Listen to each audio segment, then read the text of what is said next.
I'll be able to hang in there. What was the injury? On my knee.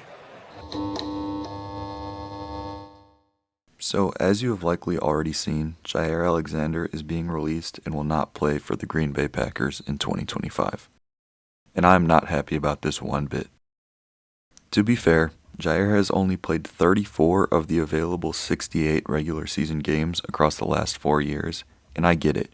You want the guy with a $20+ million cap hit to play more than 50% of the games, but he has had some fluky injuries. And you can make the argument that a handful of fluky injuries just means that he's injury prone, but I'm not going to buy that.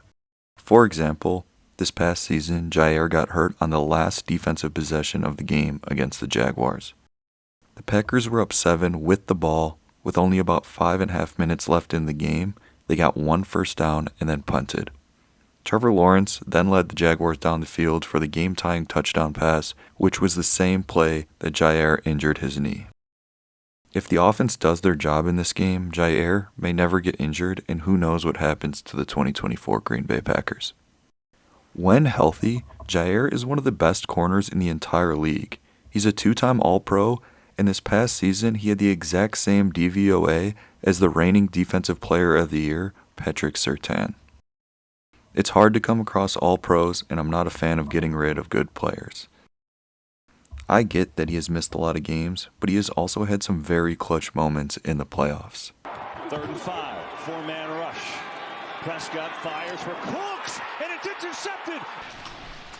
3rd down and 2. Brady just throws it up under pressure. Evans, he is picked by Alexander again.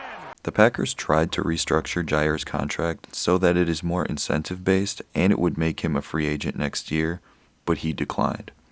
The Packers obviously didn't want to pay Jaire such a large contract with only the hope of him playing for most of the season, and Jaire wanted to make sure he got paid as well. So what do the Packers get out of this? To start, they gain about $17 million in cap space for the upcoming season and a bit more for the following season.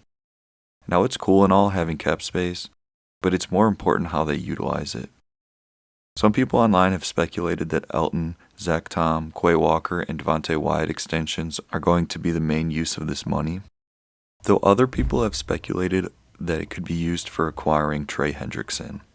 I would feel much better about getting a new player with that money instead of just extending a current player, because I'm sure they could have made that work out regardless. Getting such an elite player like Trey Hendrickson would make this feel all a little bit better, but Jaire is one of my favorite players of all time, and this one's going to sting for a while, especially if he goes out and balls this season. The obvious downside to this is that their corner room gets a lot thinner, and they no longer have an elite player in the positional group. They did sign Nate Hobbs earlier in the offseason, but he's mainly a slot guy, so that means Keyshawn Nixon is the starting cornerback 1 on the outside. One small good thing about this is that Carrington Valentine will get some more playing time. I have one last thing of note. There has been a reoccurring theme of the Packers brass creating rifts between themselves and their elite players, and I'm not exactly sure why this is happening, but I'm not a fan of it. I would prefer that they would just keep their good players happy so that they would actually play and they would have an even better team. Thank you for watching this video, and please drop your opinion in the comments.